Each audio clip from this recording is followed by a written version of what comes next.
Wayne Doorband and Stephanie sitting across from me over that way, and Mark, who's not going to be able to put his webcam on. He's actually got a little bit of a signal issue. We lost him for a second there. He's back. I'm going to not do a whole lot of up front here. You are at the Economic Action Team event.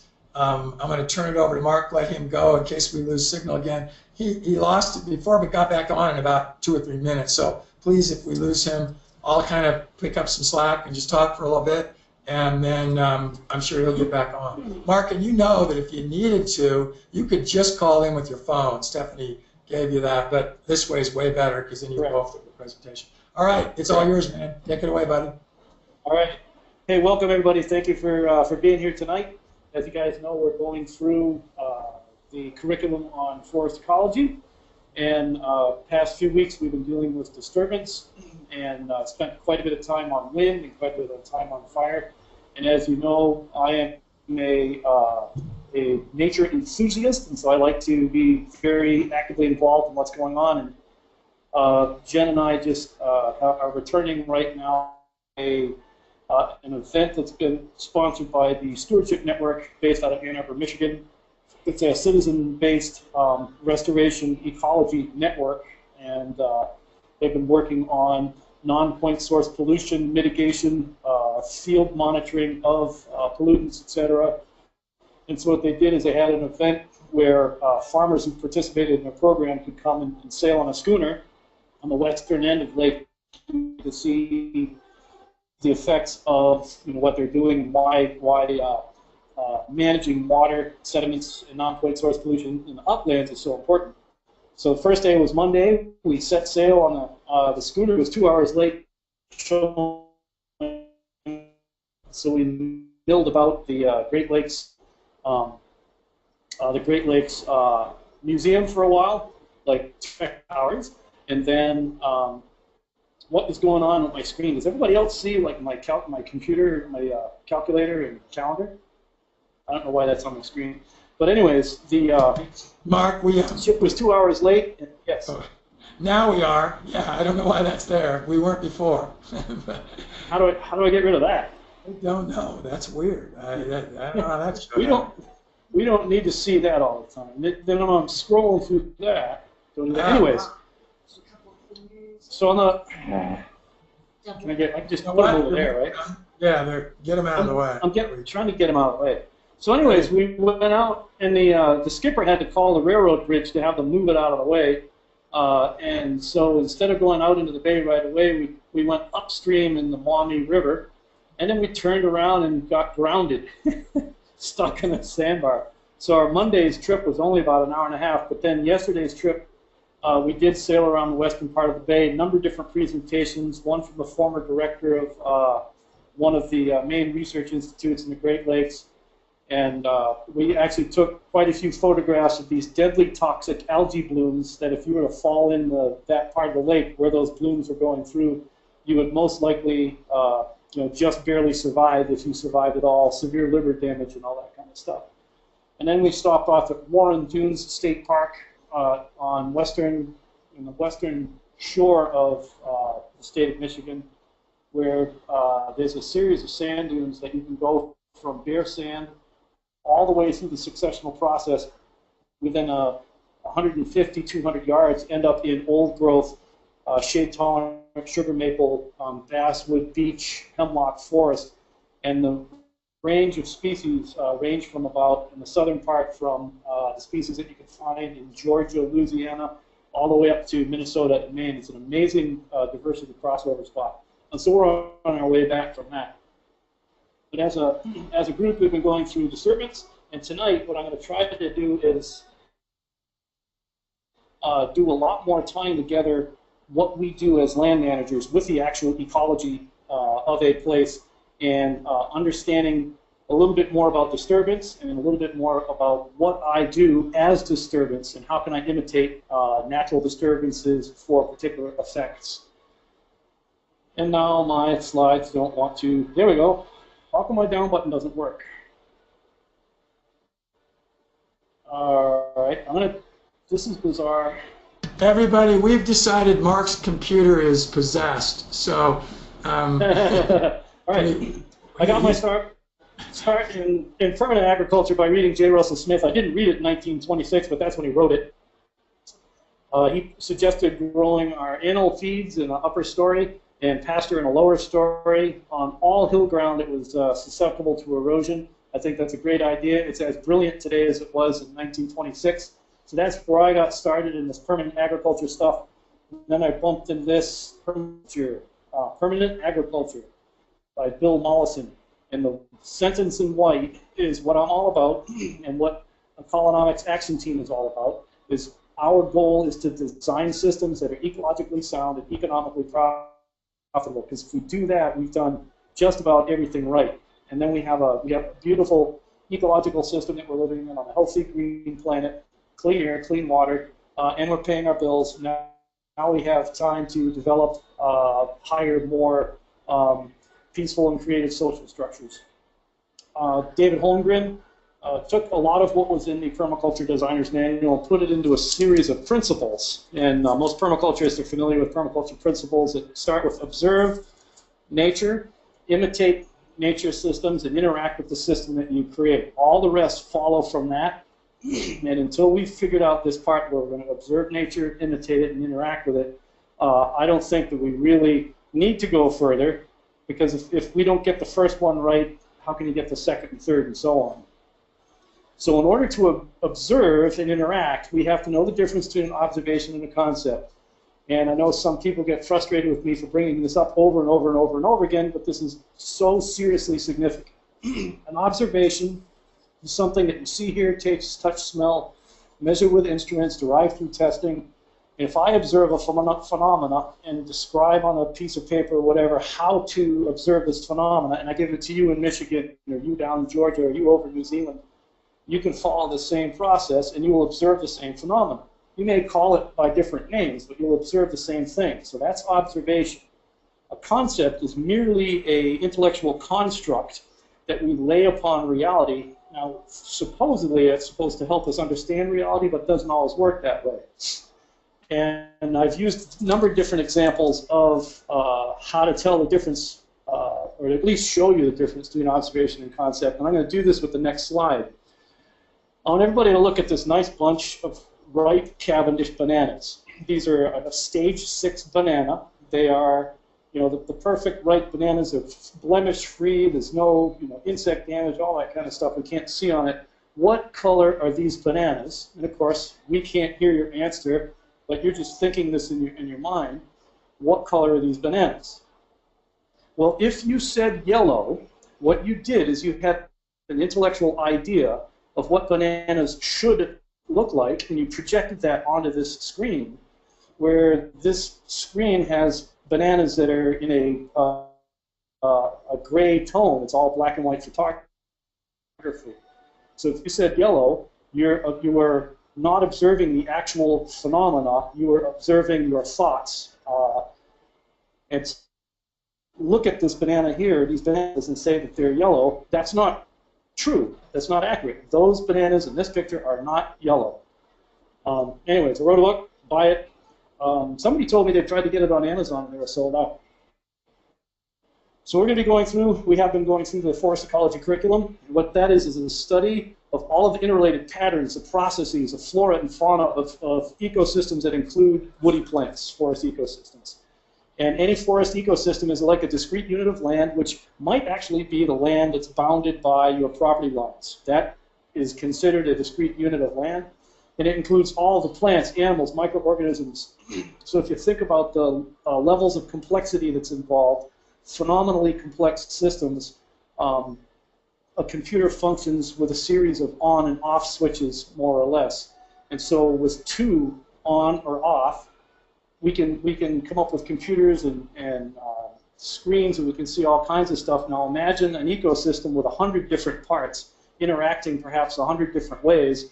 There's already what? Somebody do the math for me. Is that 1 million or 10 million? So complex systems, understanding how these complex systems work, and working with them in order to achieve certain outcomes. How these outcomes play out on the ground, if it's in within our timeline, with our lifetime timeline, that can be observed as that's called succession, this change through time. In this particular field, we've seen this before in weeks past.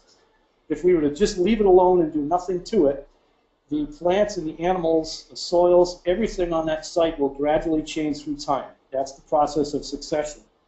Wherever you live right now, whatever size or scale property that you have, from a suburban lot to a 4,000-acre ranch and wherever, the process of succession is taking place on that property, whether you know about it or not, whether you actually have anything to do with it or not. So by understanding how the plant and animal communities change through time, we can learn how to steer that to a certain extent. And we can understand what it's going to turn into. Now, an ecological disturbance is any kind of event in time that changes that system. It changes its structure, its physiognomy, its shape. It may have once upon a time been a bunch of tall trees. Now all of a sudden something happens, there's no trees. Or it may have been a bunch of bare black dirt, like a leftover cornfield, and we plant it full of trees. Those both qualify as some sort of ecological disturbance, because that changes the structure and the shape of the overall system. A disturbance is anything that changes the species composition. It may be a particular mix of species, may be devoid of certain species, and extra species are added to it. And then its function. Everything, once again, from a cornfield to an old-growth forest, both of those systems function differently. And so a disturbance is anything that happens that causes a current system to change its function, and it starts to operate in a different way. And if you're going to be doing a restoration agriculture system, what you'll notice is at first you're working within the current ecological system. And as you get the new system set up, it takes a while, it seems, before it kicks in. And then all of a sudden it almost takes on a life of its own, and it goes in the direction that you started sending it, the successional direction that you sent it in. And then it functions in a different way. New Forest Farm in southwest Wisconsin functions radically different than it did 20 years ago or even 15 years ago. And that'll continue to happen for the rest of its life.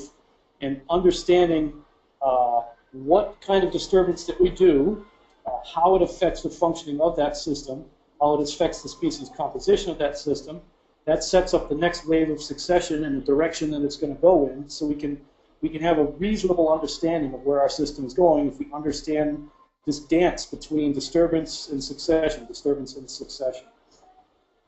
So by understanding what the disturbance does to the system, I just mentioned this, and then how that affects the system, and then what the new conditions are that we create, that will determine how we interact with the site. By understanding what just happened here, this is supposedly a bark beetle infestation. By understanding what happened, it'll give us an idea of how that affects the current system. Obviously, these trees are going to die. There's going to be a lot more light penetrating to the forest floor. There's going to be a lot of wood available for decomposition or for burning. And so this system has been changed by this disturbance, and then now we know, have an idea of how we can interact with the site. We can interact with the site in a way that is of a detriment to the overall site, or actually goes in the same direction as these natural plant communities want to go. As in this case is spruce and fir in the Rocky Mountains. So disturbances create new landforms by rearranging the parent material through mudslides, volcanoes. It changes the soil properties by mixing of organic matter layers with mineral soil layers. It can create new substrates like sand dunes, where Jen and I were today, loess deposits at the blowing, drifting, wind-blown debris at the toes of glaciers. Debris deposits in the case of here, this was from flash floods on our farm a week and a half ago that covered this whole section with new gravel and topsoil and all kinds of sticks and debris. Disturbances will change the light and the temperature regime of a site. It'll affect the competitiveness of the flora here. It could eradicate the flora that's existing. It may introduce new species to a site. All these different things are disturbances. Now, if we understand how nature does it, how it rearranges the parent material, when it rearranges the parent material, what actually happens when nature rearranges those parent material, by understanding how natural disturbance works, we can more closely imitate natural disturbance when we interact with our site. Disturbance leaves behind biological legacies. All of the green that we see up here are areas of this forest that did not burn. These biological legacies will carry what they call a genetic inertia or a biological inertia. They will be casting seed into these areas. So we know that this particular system right here is going to be driven to a certain extent by new seeds coming from these species. Now, if this is your property up here that's all been burned and landslided, you just will know that you'll be having these species blow in, or animals will be dragging the seed in. In our case in southwest Wisconsin, we had a hillside about a half a mile away that was 90% black locust. We just knew that over time, somehow black locust seed or roots are going to make it over to our farm. We also were surrounded by a lot of box elder that has, they're in the maple family. The seed looks like an ash seed. It's got a hard seed and a single wing on it. And they float in the breeze. And with their point, they can go right down through a heavy sod, and they sprout out in the grass. So we knew that it would be invaded by these box elders. So knowing our biological legacies and understanding how they will affect our site also helps us to steer our own particular site and understand what we want to do or make a decision on what we want to do in order to interact with our property. Disturbance also leaves physical legacies. This is a classic pit and mound. There's a blow-down tree. It falls over. The roots tear up all of the rocks here and the gravel. Rain falls and the rocks and gravel starts to fall down. The sun shines on the rocks and the tiny mineral soil particles, oxidizes them. The pit collects organic matter, a little bit of water. Seeds fall on the newly exposed mineral soil and sprout, have a little extra water and mulch to grow in. We understand how these different physical legacies, where they came from, and what effects they actually have. We can observe pit and mound structures, and we know what they do. We know what they're shaped like. We know that they're this combination of organic matter and mineral soil, and they leave a pit behind it. We can tell that they collect organic matter. We can imitate this in our system. So when we interact with our system, we may choose to create these sorts of physical legacies that'll be there for a long, long, long, long, long, long time. Now, we talked quite a bit about wind a few weeks ago, and wind typically removes more of the overstory. It goes through and it snaps off certain of the trees. Some trees are stronger than others and don't snap off as readily. Some snap at the base, some snap up high, some tear out of the ground like we saw previously right here. But it typically removes more of the overstory, and fire will typically remove more of the understory. Most of the fires that go through forested areas are only low-intensity ground fires. They take out a lot of the brush, they burn grasses. It's only when the understory is connected to the overstory with ladder fuels, and we'll see some pictures later on, I don't know how many slides forward, is a gentle little ground fire able to burn its way up through these smaller trees, like this little tree right here in this slide, almost acted as a ladder tree and brought the fire right up in the crown. Once it gets up in the crown, of course, fire will take out the crown trees as well, the overstory as well. Here's an example of the understory. This stand right here, this was a red pine stand. Red pine has light seed that blows in the wind. It requires disturbed soil. It likes exposed mineral soil in order to sprout. It's extremely drought tolerant in the Midwest, the South, and East. It's also fairly fire adapted. It will survive many ground fires. Well, it creates a shady site underneath. It's moister in the shade. So then we have some more shade tolerant and some more moisture-loving trees that are growing underneath. This stand is at a critical stage where ladder fuels could bring the fire up into the crown and torch that out. So if we don't disturb a site, which is what happened here, it's its own kind of disturbance, and it sets up the next set of conditions that will affect the next disturbance. If a fire comes through here as the next disturbance, that possibly could be catastrophic to the overstory. If we go ahead and we remove the understory, we maintain the overstory, there's more nutrients, more moisture, more light to the trees growing up high.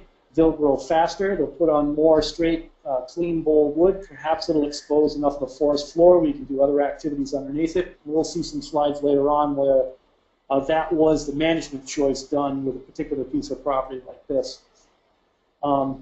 Human disturbances are still disturbances. What we do to our system, it changes the current site conditions. That qualifies as a disturbance. In previous webinars, I showed pictures of some strip mining. That's a human disturbance.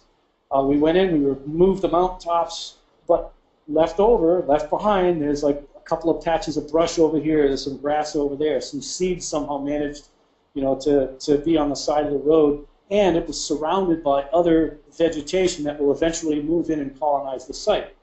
The site may be extremely toxic. It may have been set all the way back to the bare mineral soil, like in the case of strip mine. Well, this particular site right here, this is in Japan. This is a temple that was built around this tree. This is a very special tree. That little plaque describes what it is. I forgot the name of the tree. It has its own personal name. This tree, it's a ginkgo tree.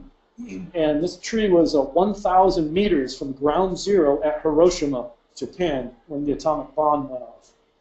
It got burned completely clean. That's a massive disturbance. I think no one will disagree with that. A massive disturbance, burned completely off, but it was one of the first plants to start sending new buds out, new green, and the tree is still alive today. It so impressed everybody that they built a temple around it and gave it its own name. Now, the food that we grow and the food that we eat was produced somehow. What I'm going to go through is a whole bunch of different slides here, and what I want us to do is just observe the actual phenomena and not interact with these sites with our concepts. I want us to understand that this field right here, this field of corn, if you eat corn chips, high fructose corn syrup, grain-fed meat, or use of different industrial ingredients, thickeners, vitamin supplements, those all came from number 2 dent corn. Number 2 dent corn across the planet is grown like this. This was once upon a time a prairie or a forest or a savanna that was eradicated in order to disturb the soil to plant annual seeds, which corn is an annual seed of a C4 grass.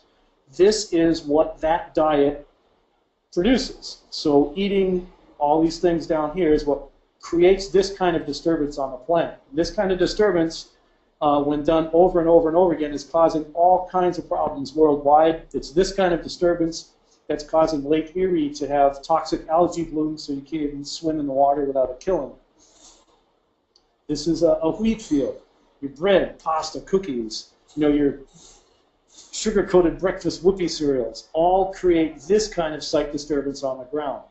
So a lot of people say, yeah, but being a consumer and making choices about a food really doesn't change things a lot. Well, excuse me. This is where your corn comes from. This is where your wheat comes from. Period. Get over it. It's not good or bad or the other thing. I'm just saying this is an observable phenomena. This is real, and this is not necessarily the ecologically healthiest system that we can create. It's not necessarily the most economically profitable system we can create. And it's definitely not the best habitat for human beings. Whoops, I went backwards, sorry. It's that possessed thing. This was a facility we just went by the other day in southeastern Michigan. This is an ethanol facility, and this is I guess it's a auto parts facility. But what I wanted to show you is this is the scale of the processing infrastructure for our food crops, for our agriculture. A lot of people want permaculturists to respond to stuff like this by running to the suburbs and our homesteads and growing our little quarter acre of fruitsy and nutsy trees. That is not a solution for human beings planet-wide, although we may be able to grow more food with small-scale, high-intensity backyard agriculture. Currently, right now, billions of people depend on industrially scaled carbohydrates, proteins, and oils, our staple food crops. And we need to be able to produce the same thing at scale for massive amounts of humanity. We have to have 30 loading docks around here in order to have the economies of scale to feed people in the cities. So this diet right here is an ecosystem that will be created by an annual crops vegan. Somebody who says that feeding corn and beans to animals is an ecological crime, I agree with them. Because by feeding corn and beans, annual crops to our animals, we lose 90% of the calories. Those are just used as metabolic heat in the process of turning grain into cow. Then, of course, all these beans are processed. They go to these big, huge factories. They have these big, huge food distribution warehouses. This, in fact, observable phenomena is the type of ecosystem that would be created by a vegan who eats corn and beans, or rice and beans, or wheat and beans as their food. Just saying to observe this and make a choice. Is this the kind of planet that you want to create with your food choices? Well, this is all the perennial vegan, on the other hand, could be buying almonds from California, which is right here. Look at that. You know, thousands of square miles. Go to the Central Valley of California and start buying almonds. Bare black dirt underneath, herbicided clean, laser level smooth, irrigation water pumped in from who knows what part of the Colorado Rockies, mechanically harvested like this. I actually know people in California whose parents are illegal workers in the USA, and that they were born here, and so they fall into this loophole, whereas they don't have a citizenship necessarily in a country at all. This is the kind of agricultural system that creates those problems. And still, all of this is processed in mega factories, and it goes into your sugar-coated whoopies on the aisles of the store. I kind of like this better than this, because now we're at least dealing with perennial plants, and at least we're taking a certain amount of carbon out of the air, and probably there's a lot more soil life under the ground here than there is in this situation here, though we don't know for sure. And I think that this is possibly a little bit more socially equitable than something like this, where one person, or you don't even need a person, you just have a satellite GPS-controlled machine that plants it, harvests it, sprays the herbicide, etc. Or you can have a vegan diet grown in a system like this. Here we have actual animals living on the ground in a polyculture system. This is at New Forest Farm. You don't have to eat animals in order to have animals as part of your agricultural system, as part of your natural restoration system. And there's no place on planet Earth that we know of right now where animals do not live. Biology, zoology, animals are an absolute critical component of all ecosystems on this planet. Even if you're going to be a total non-meat eater, you will have animals in your system, so you might as well use these guys as tools for the fertility, pest control, disease control.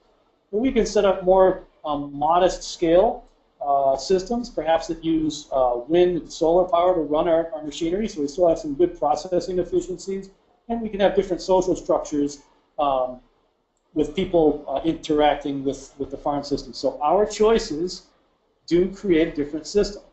If you're going to not eat animals, pick one. Which direction you want to go? I would hope that you're all going in this successional direction with your food choices. Well, being a bloodthirsty, murderous, uric acid poison, grain-fed, meat-eating carnivore, well, okay, not really exactly anymore. This is a kind of ecological disturbance that is required in order to have grain-fed meat. The industrial annual crops, herbicide, at least in the USA, still they're using a lot of genetically modified organisms. All this stuff is harvested, transported out to feedlots, mechanically, automated feeding of the animals. What are the yields of this system? What comes out of this system? Actually, observably, out of this system here, we have toxic runoff with agricultural chemicals, pesticides, etc. 80% of the phosphates in Lake Erie are contributed by agriculture in Michigan, contributing to these algae blooms in Lake Michigan. That's one of the yields of that system, observable, measurable yields. Another measurable yield is sediment. The soil is washing off. There were barges and dredges working beside us, dredging out the channel so the ships could actually get through. All the silt comes down and it silts up the river, so boats can't go through onto Lake Erie. So it's creating more work downstream all along the way. And of course, what are some of the yields of our transportation network? All the CO2 exhaust, etc., oil spills, leaks. Well, a grass-fed carnivore could initiate disturbance that creates sites like this, and perhaps the marketing infrastructure that they choose starts to create social structures like this. And then if we go to a restoration agriculture diet, restoration agriculture is the imitation of natural ecosystems in structure and function and species composition. It imitates natural systems. Then we interact with it and we harvest yields from it. There is no other production method that does this. If you have another production method that actually does imitate natural ecosystems and structure, function, species composition, well, then you're doing restoration agriculture, because we're accomplishing ecological restoration simultaneously with agricultural production. And what are the yields coming off of this system? You know, cleaner air, cleaner water, beef, pork, chicken, eggs, milk, walnuts, mulberries, and more. And so harvesting our food is an ecological disturbance. When we go in and we enter into our site and we harvest a yield from that site, whether it's wood, whether it's nuts or fruits or berries or mushrooms or actually soil, debris off the forest floor, when we go in and we harvest from a system, we are affecting its functioning as a system. And so we will interact with a disturbance that qualifies as a disturbance, and we will have the best understanding that we possibly can of how that disturbance is going to affect our site, and then we watch and see what our disturbance did on the ground and learn from that for next time. And that's how we will move ourselves through the future, interacting with our properties. And what we know throughout history, this is a picture I showed a couple of weeks ago in Uganda. If you take a forest, this was a high tropical forest, monsoon forest. If you go ahead and you cut it all down, whoops, there goes crazy stuff with my possessed computer. If you cut it all down, burn it all, turn it into charcoal, sell the charcoal in the cities, overgraze with animals, then sell out to large-scale agriculture, you end up with an annual cropping system that depletes the soil, desertifies an area. There's no more humidity coming into the atmosphere from these big tropical forests. This is becoming drier and drier. The rainy season's becoming shorter and shorter, more sporadic, less effective water infiltration. We're creating the desert with this type of agriculture. We know how this works. It's been doing it for 6,000 years. This is not normal in the entire history of the planet. It's not ecologically healthy. The ecological cycles from the nutrient cycling, the hydrological cycle from creating rain clouds to water infiltrating to streams and channels running down these valleys, everything has been disrupted. This is not even a viable habitat for human beings. Maybe mice can do all right out here. I imagine they would. Somebody do the math on that. If one pair of mice can turn into 400 mice in the course of a month and a half, how many mice could you make out of 10 million bushels of wheat? This system also grows annual grains. This is on New Forest Farm, and it grows dozens of different perennial crops as well as a mix of livestock. It's home to oodles of wild plants and animals. This is an actual observable phenomenon. We actually can turn a farm that looks like that into something that looks more like this, and there is observably more complete, healthy, ecological functioning going on here. Here's an apple orchard. This has a different disturbance regime, different ecological effects, or different yields from this system. Some of the yields would be, herbicide runoff. They're probably obviously fertilizing this. How much work did it take, you think, to plant all these and put a stake next to every single one of them and tie them to a stake? There's probably some irrigation tubes either at the surface that looks like a emitter over there. This is just different than this, for example. This is a lot more, quote-unquote, natural system in that all of the pest and disease cycles are allowed to run their own course in their own particular manner. There's grasses that are allowed to sink deep roots. Of course, we've had water management channels that are on that. There's multiple different yields. It's not just apples. The only food yield you're going to get out of here is apples. Whereas out of this system here, there's flowers in the spring, daffodils and irises for cut flowers, and the bees love it for honey.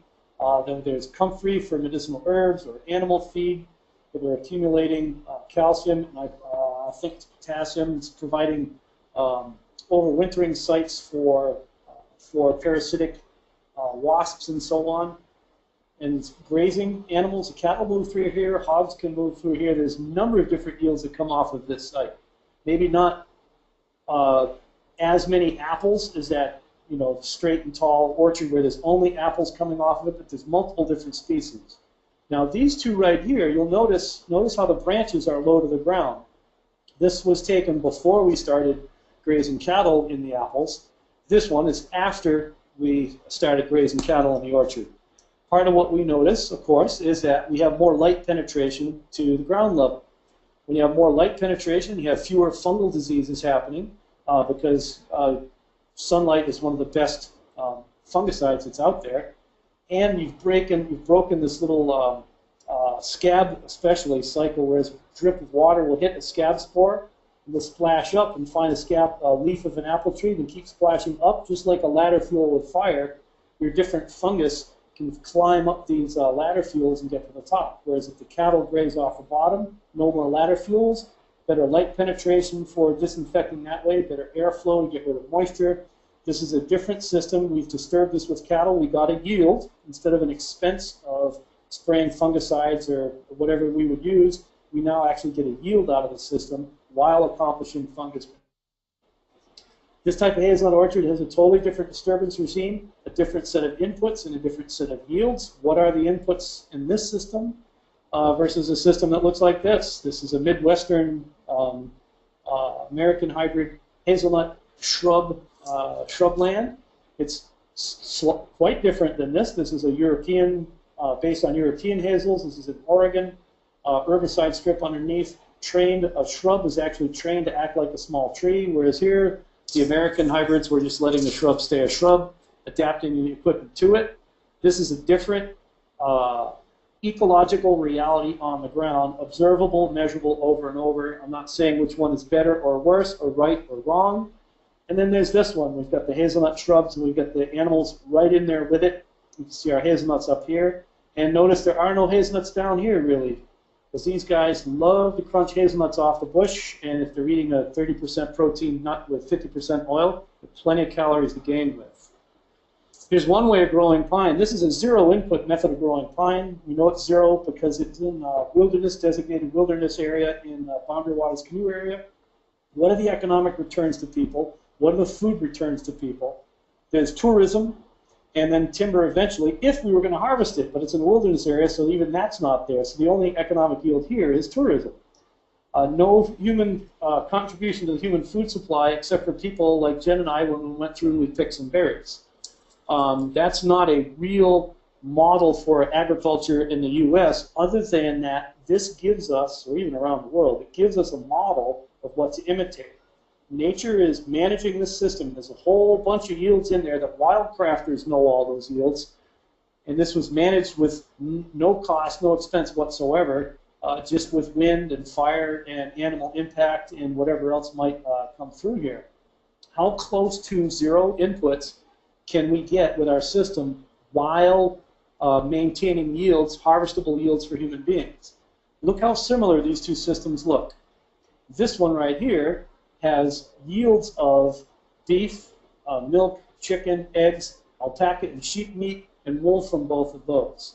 This, once upon a time, was a pine grove that was undergrown with lots of brushy species, shade-tolerant brushy species that were potentially going to act as ladder fuels if a fire came through here and destroy the whole system.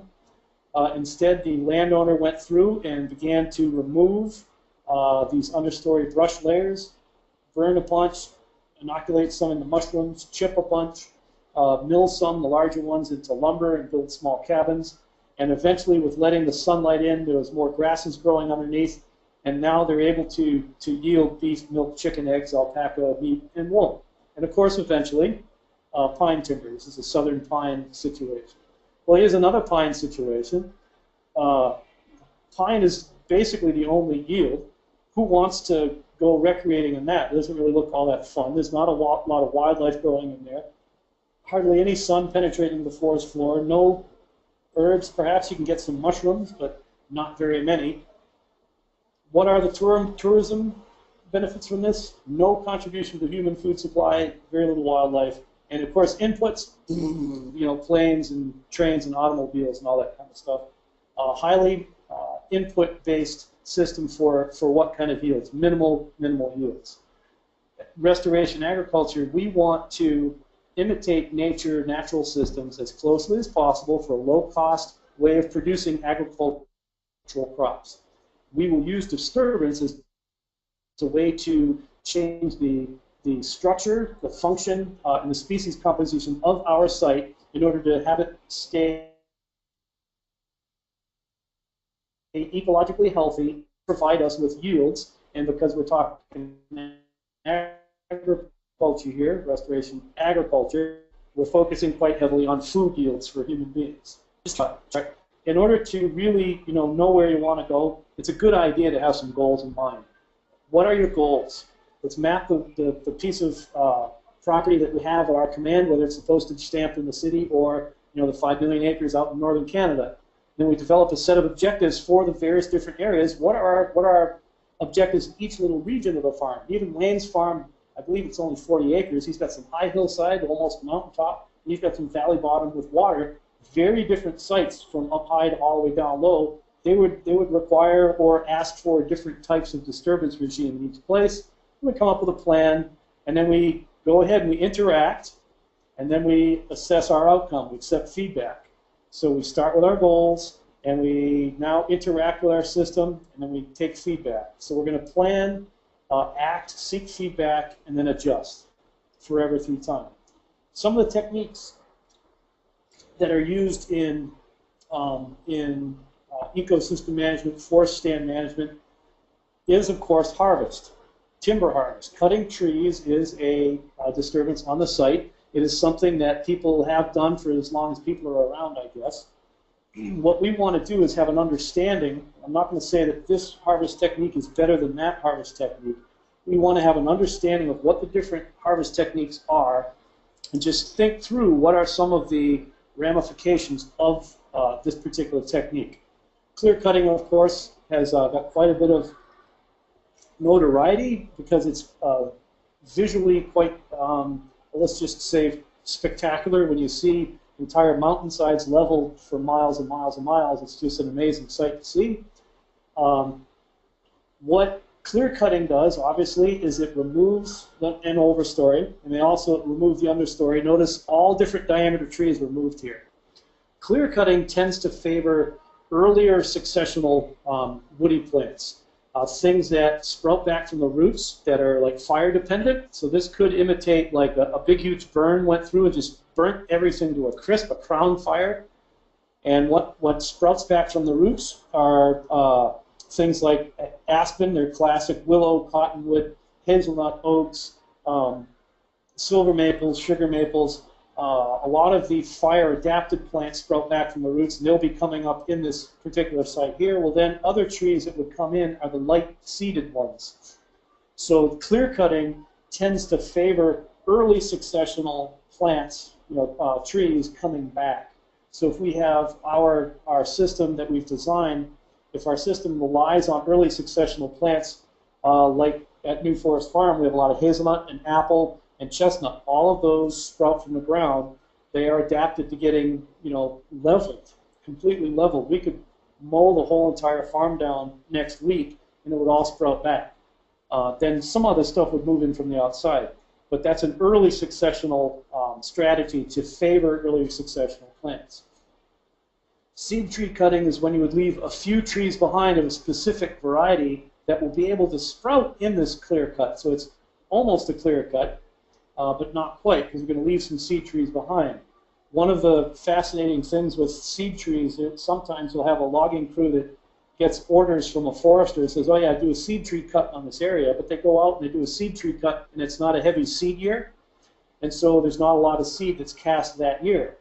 Well, then the site regenerates a little bit. You'll have all these things sprouting back from the roots, other seeds come in from the outside, and then the trees that were left behind to cast seed, they don't have a suitable seed bed to get established in, so it can fail if you're not paying attention to the seed crop that's on the trees at the time and the proper disturbance on the ground. One of the most amazing seed tree cuts that I've ever seen was in the Menominee Native American Reservation in Wisconsin. They went through and they harvested only on a heavy seed year, and this was for white pine. They left maybe one pine tree per acre, heavily loaded with seeds. So they cut everything else except for one pine per acre, and then they attached anchor chain, these big, huge, jagged caltrop iron things like 5-6 foot high, and and they drove back and forth across the whole entire area. And when they got through with it, it was the most amazingly disgusting, horrible mess that you've ever seen. But what they did when they dragged the logging chain back and forth across the site is it mixed root matter, it mixed the slash with the mineral soil and exposed lots of mineral soil. Well, then the big pines that had this heavy seed crop, they released their seeds onto bare mineral soil, exactly what white pine wanted for regeneration.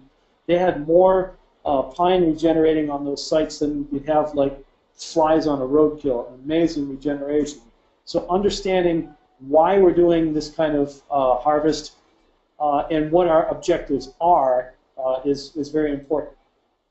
A shelter wood is, so a seed, go back to a seed tree cut, you notice how it's wider spaced apart. A seed tree cut, you're going to favor more sun-loving trees like, for example, pines. Whether you're doing it on the East Coast or West Coast, it's more on the sunny-loving plants. So if you want to favor more of the shade-tolerant ones, you could do a shelter wood so that the ground doesn't ever get hot or baked in the sun, and you may not want to disturb the ground as much for this. So this would favor very fire-tolerant type trees. Once again, the early successional trees with the light seeds like the pines, these can favor more mid-succession and late successional trees as you're doing this. Now the shelter wood cut, I showed pictures a few weeks ago of what I did in chestnut area. You know, it was treated with stun, the strategic total utter neglect method, where we planted the chestnuts and mowed between the rows for a few years maybe, and all kinds of other woody plants came in from elm to box elder to black locust, lots of black locust. There was some aspen that managed to fly into the site.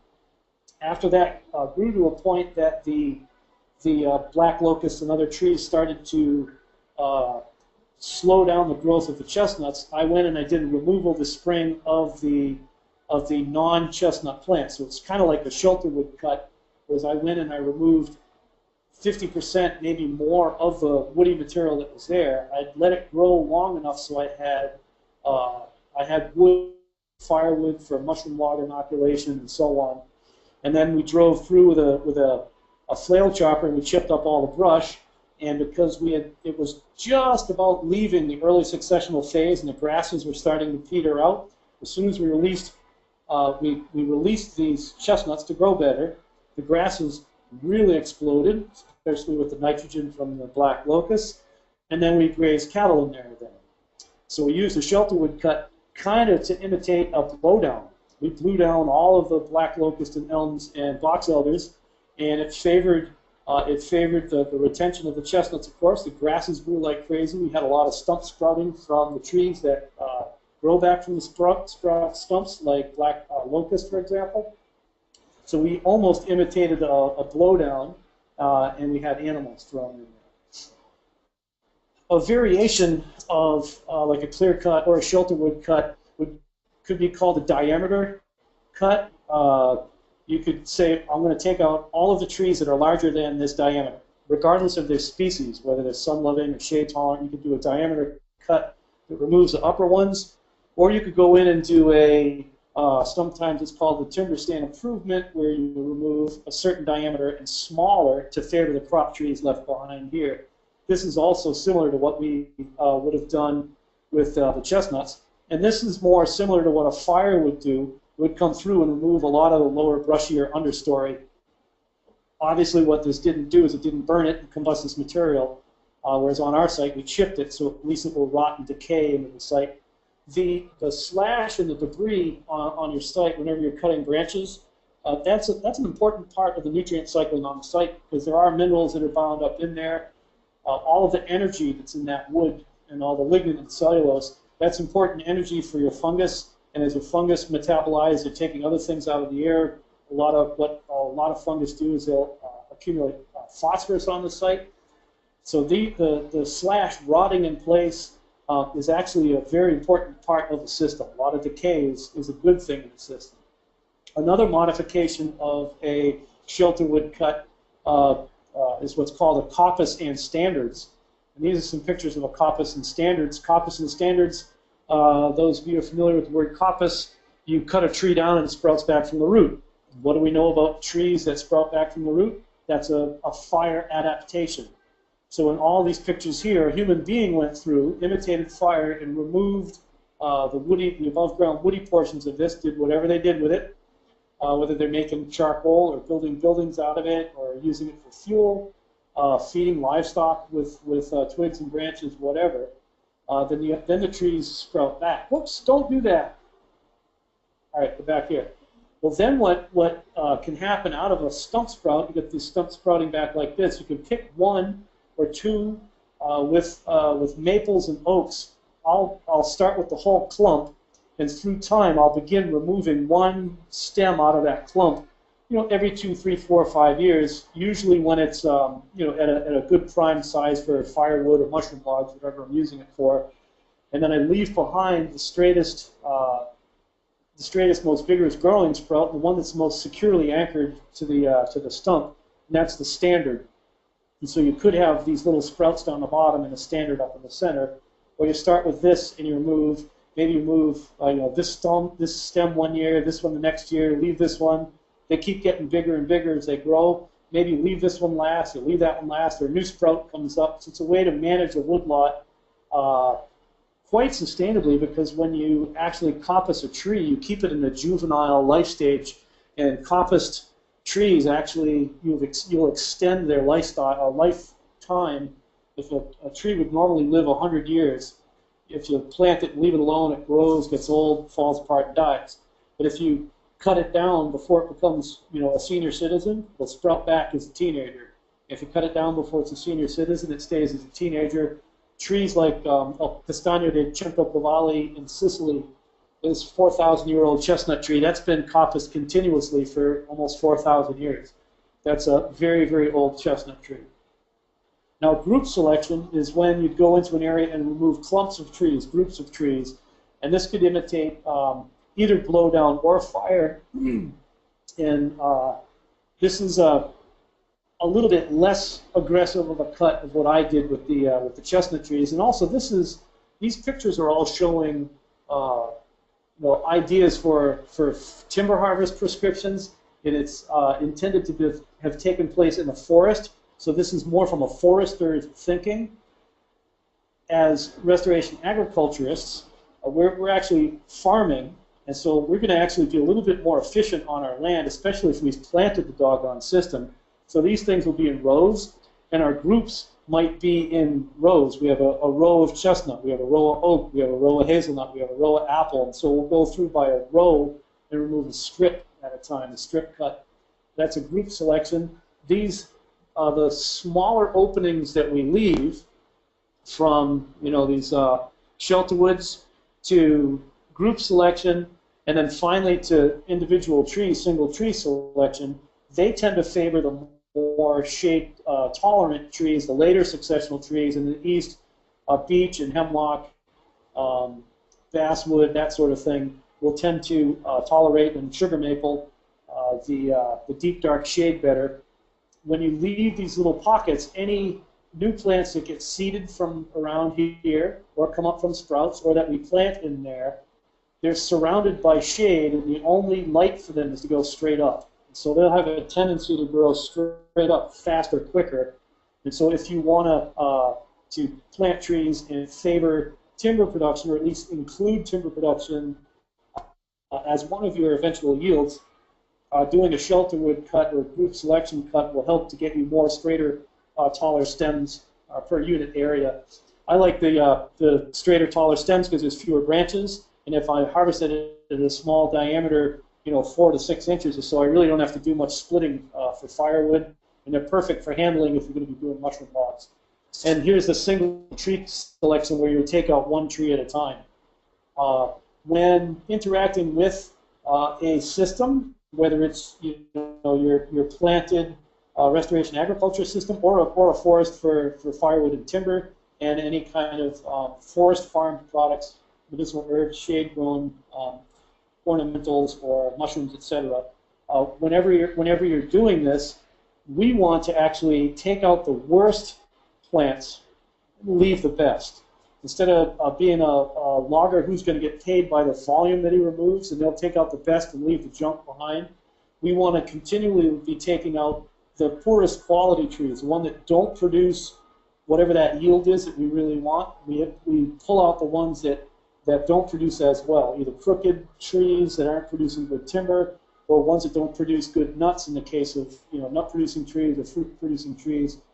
If we continually remove the poorest genetics, we'll have the best genetics left behind, and as time goes on, we can keep adding new genetics to these little pockets, and we have a higher quality pool of parents casting seed down into this, so we can improve the quality of our stand through time, or the quality of our orchard through time.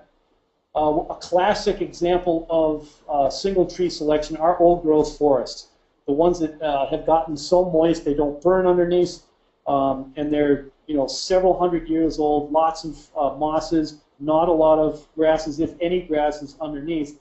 But you notice most old growth forests will be clumps of gigantic trees and then clumps of smaller trees, straight and tall, because the smaller trees grew up in an opening. You see how light it is back here. Maybe one of the old giants fell down, made the pit and mound with the root, crashed down a whole bunch of other big ones with this trunk as it fell, and now all these young plants, all these young trees grow up and they shoot for the light straight up. And so old growth stands are classic single tree selection type systems, and these systems favor the more shade tolerant, moisture loving plants. We already talked about this one last week. We can do a bunch of different things here. What do you want to do? What are your goals? What are your production values? What are your personal values? How much work do you want to do? Do you want to work your buns off all the time? Do you want to have it produce lots of food, lots of income? We have to use our thinking capacity to design a system, then pick the disturbance type that will get our long-term goals. And we saw this before. We come in, do a lot of chipping. This uses a hydro axe. You could use whatever tool is appropriate for your scale and for your budget. Ground up easily 70 to 80 the small plants, left behind the larger plants. We imitated pit and mound architecture by using a bulldozer to create swales and berms in a master line system to spread water from valleys out to the ridges, combined with amphibian ponds here and there. And you can see how this has incorporated the mineral soil with organic matter. And this is managing the water flow instead of the water running off the site and not being useful anymore for producing yields. Stays on the site, soaks in, provides pest-eating amphibian habitat. Seeded with a selection of grasses, and then planted with saw palmetto as a cash crop. So now, after a period of just a few years, we're still producing pine, just like anybody else in the neighborhood, except that instead of just doing herbicide for 3 or 4 years with helicopters, we go in for the first year and a half or so and hit it heavy to get it under management. We disturb it, and we plant a certain number of species in the understory that we want. We've got enough light for grass, we've got enough water for grass all over the place, and we have a medicinal herb in a growing market. Another kind of disturbance, of course, is adding species to the site. These are new trees being planted, and the types of trees going in here, these were mostly hazelnut. There's a lot of juneberry, serviceberry, which is an early successional shrub fruit. This particular planting was mostly nuts and berries and florals for essential oils for florals. This is on New Forest Farm. We planted a similar suite of species, chestnuts on either side here, chestnuts and hazels over here, and we disturbed the site. We have eliminated species in this alley in between. We disturb to the bare mineral soil. We get our new species established in between, and so lo and behold, all of a sudden we have a cash flow coming from our crop that we're growing in the alley. This is one strategy. A few years later, of course, we have different crops. This is acorn squash grown in the alleys. This is all early successional oak savanna mimic with the hazelnuts and chestnuts and apples and so on. We can switch from an annual crop in the alleys to a perennial crop in the alleys, once again to provide cash flow yield while the system is maturing. In another 15 years probably, these trees, these chestnut trees, will just about close canopy, and that's about enough time for this asparagus to finally peter out. Then we'll have a lightly shaded grassy chestnut savanna. This is approaching that already. The animals move in the system and help to maintain it, help to add the fertilizer. We're still growing chestnut long term, and we're yielding crops short term. So just another look. You can see a lot of shade occurring there. Maybe someday my farm will look like that. We don't know. Maybe. It might not, because our production values along the way might say that, well, we want grass because we want to graze cattle. Or here we could, in this picture, we could graze lots of pigs as well. But maybe we want cattle. Maybe we'll keep it open with grass underneath. The disturbance that we choose sets the direction of the pathway, and that's all based on our values. What are our goals? Here's, of course, we've seen this using fire and blueberry barrens in northeastern Maine. I like this picture up here in the right, because what I would do if I had this blueberry barrens here, I'd go in and I'd plant Korean pine all over the place, widely spaced, because we don't want to deter from the cash flow that we're getting from our blueberries. But one of the things I really like about blueberry culture with low bush blueberries is the fact that this is so close, this so closely imitates a natural system. You have bare mineral soil, rocky soil, hardly any nutrients in that soil. Blueberries are a low-growing shrub that actually will thrive on that site in the acidity that's there, hardly any calcium available. These evergreens, this is mostly spruce in this particular picture. All the red is blueberry. And yet we get a cash flow out of this. We have an immediately usable human food crop. We're using fire to manage it, and a perennial plant in this particular place. I think it's a beautiful restoration agriculture example. We have different sites that are moister. If we have what was once upon a time a fire site, now is undergrown with all these other, oops, go too fast. These grow underneath in the understory. They've created more shady conditions.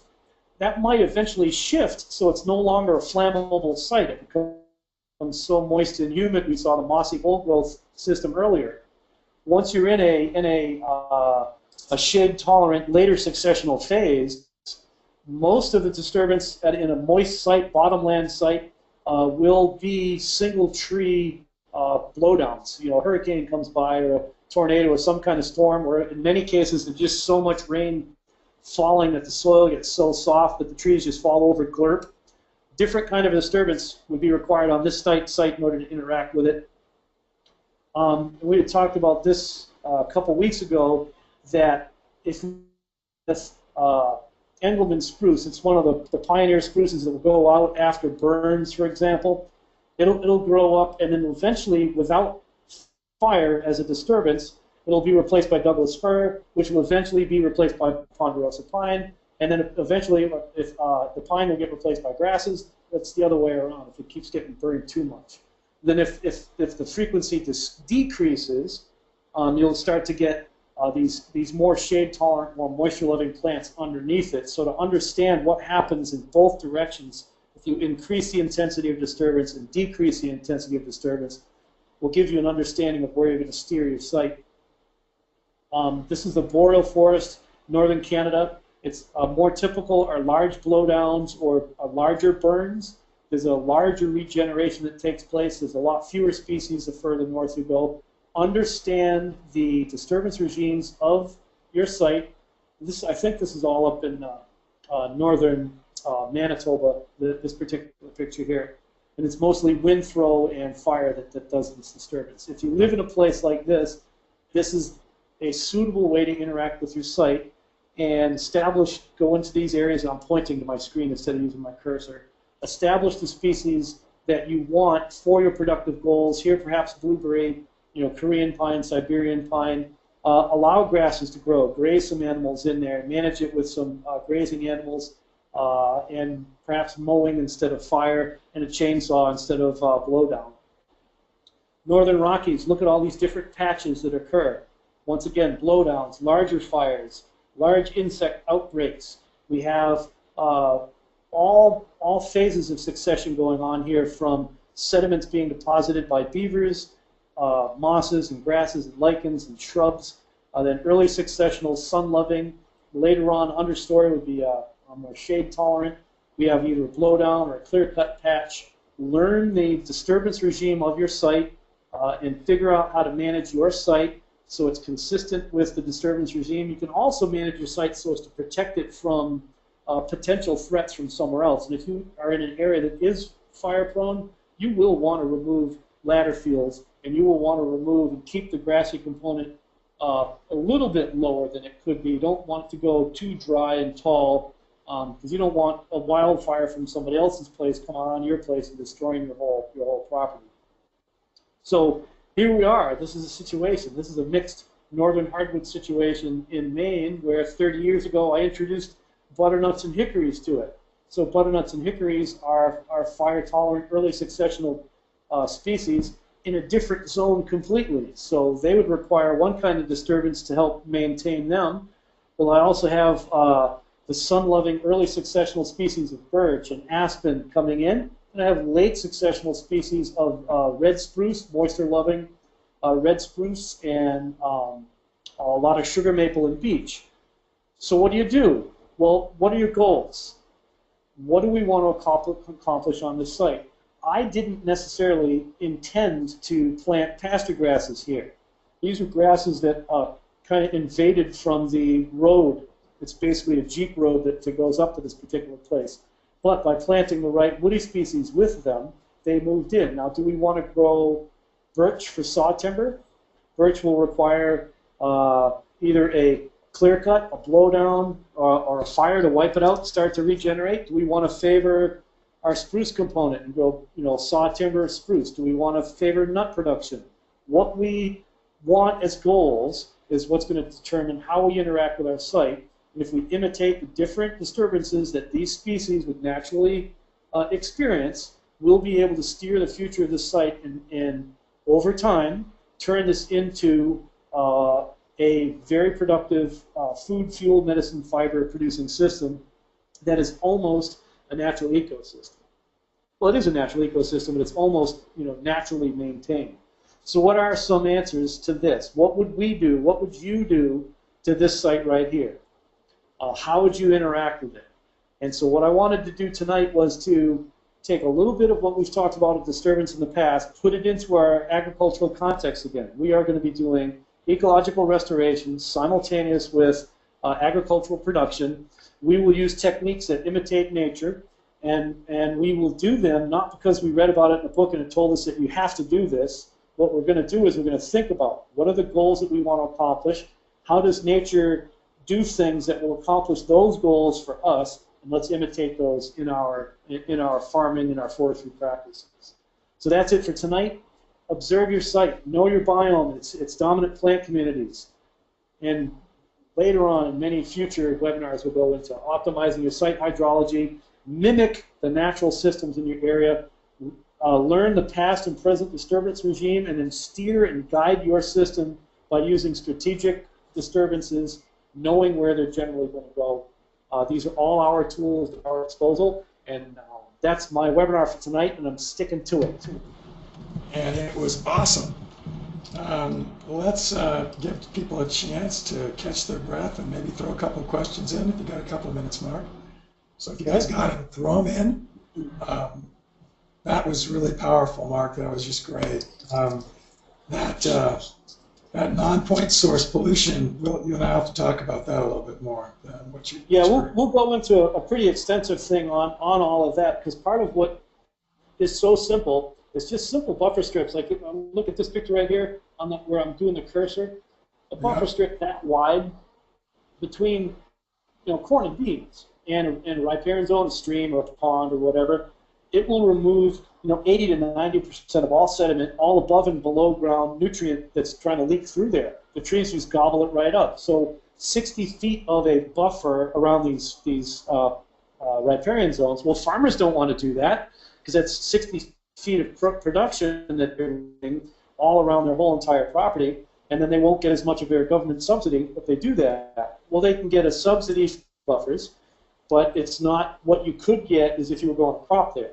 So either we've got to bring our subsidy regime to the point where it pays farmers a fair price for that, and they want to put it into buffers because it's a better deal, or we just grow things that are economically productive, hazelnuts and walnuts, pecans, and so on. Yeah. we can accomplish that ecological restoration. We can clean up the Great Lakes. 80% of the crap in the Great Lakes we can 3 years. Yeah, yeah. Well, I'm not seeing any more questions. I think you put in a 1, everybody, if you thought that was good tonight. Thank you. That was awesome. Let's just go a second here, see if there's a couple more. Anybody? Good, thank you. Thanks, Dustin, Sam, Eric. Appreciate it, Steve.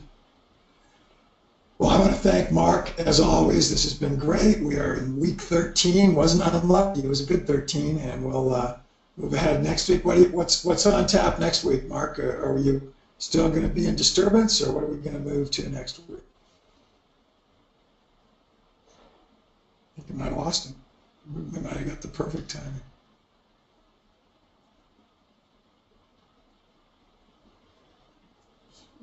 Uh-oh. Well, his timing is great. He finished and he's gone. So it looks like we've got something here. Can Mark speak forwards? How long? How long he observed his site before starting to implement his design? Am I here? Yeah, we lost you for a bit. So it says one question, which was how long did you on your site? Now you're there. You're here. We hear Am I back? Am I back? Yep, you're back. Yeah, we lost you for a bit. Just got one question here, which was, can you speak about on your site, how long did you observe before you started? Okay, I think all right. So this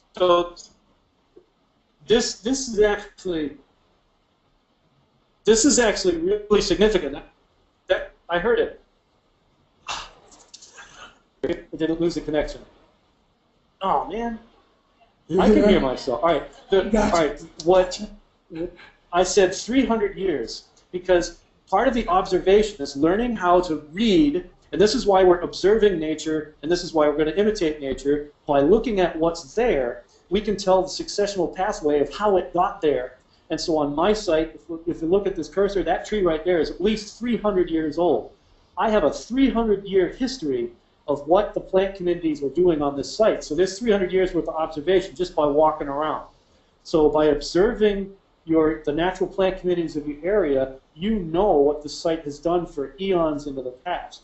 So we hit the ground running because we did our observation of what actually was here. What were the legacies? If you have redwoods on your site, there's only 3 or 4 or 5 of them, you know that at one point in time this was a redwood site for 5,000 years. That's a lot of observational history in the legacies that's left behind on your site. If you have a lot of pit and mound architecture on your site, you know that once upon a time it was more older growth forest and there was a lot of wind that would have knocked things down. If you have a lot of aspen or birch and a lot of smaller shrubby trees on your site, you know it was possibly a fire-prone site. So by understanding the successional pathways and the disturbance regimes of your site, you have hundreds of years, thousands of years worth of observation just by doing what we've done these past few weeks and understanding how did these plants get here in this particular form. What function have they been doing for the past umpteen years? What is the successional pathway forward from here? Or what are the different successional pathways forward from here? Which one do I want to steer this system in? So I observed this site for at least 300 years before doing anything. Super. Well, I don't see any more. And everybody, please go to the Facebook site if you want to put some stuff in. We'll make sure we get some answers. If you're not in the Facebook site, all you need to do is send me an email, and I will invite you. And again, you won't even find it otherwise. It's kind of an interesting system that Facebook uses. It works for us because we really do want to keep it just for this team. There's lots of other places we can refer you to. We actually, Restoration Agriculture has a really cool Facebook site, so I'm sure a lot of you, and those are open and such. So I asked before, did you have an idea what you're going to talk about next week, Mark, so that people... We're going to, next week we're going to go back a little bit more into different kinds of disturbances and different kinds of adaptations that plants have to those disturbances, and take it forward from there. Awesome. Well, hey, everybody. In case you hadn't figured it out, it's all about disturbance and succession and managing that dance between them. Yeah, everybody's getting it, I think. Well, hey, man, thank you, man, and thanks, everybody, for being here. Thanks for everybody helping, Stephanie and Mark and Deb. And we will, I hope, see some of you tomorrow in the day when we talk about alternative health and the immune system. And come back and watch replays, take some notes, and we'll all be together soon. Thanks. I'm going to stop recording now and